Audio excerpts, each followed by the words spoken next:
The evidence from genetic data is that the human population around this time, roughly 70,000 years ago, crashed to fewer than 2,000 individuals.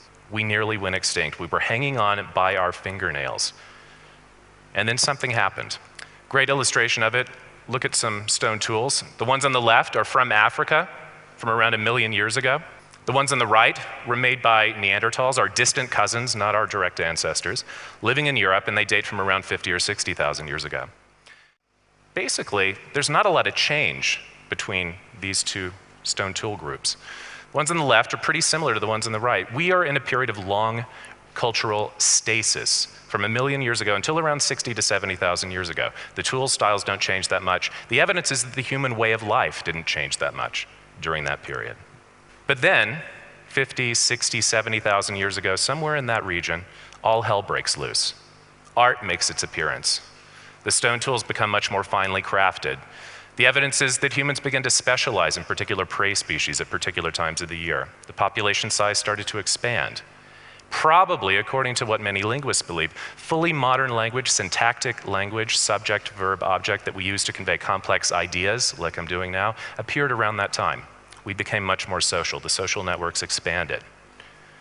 This change in behavior allowed us to survive these worsening conditions in Africa, and they allowed us to start to expand around the world, around 60, 70,000 years ago, allowing us not only to survive in Africa, but to expand out of Africa. An early coastal migration along the south coast of Asia, leaving Africa around 60,000 years ago, reaching Australia very rapidly by 50,000 years ago.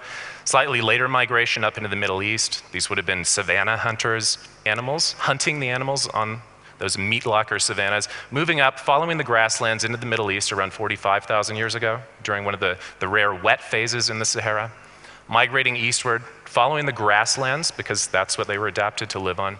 And when they reached Central Asia, they reached what was effectively a steppe superhighway, a grassland superhighway.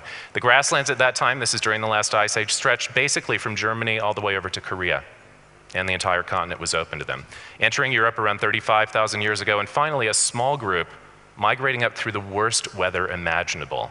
Siberia, inside the Arctic Circle, during the last ice age, temperatures of -70, -80, even -100 perhaps, migrating into the Americas, ultimately reaching that final frontier.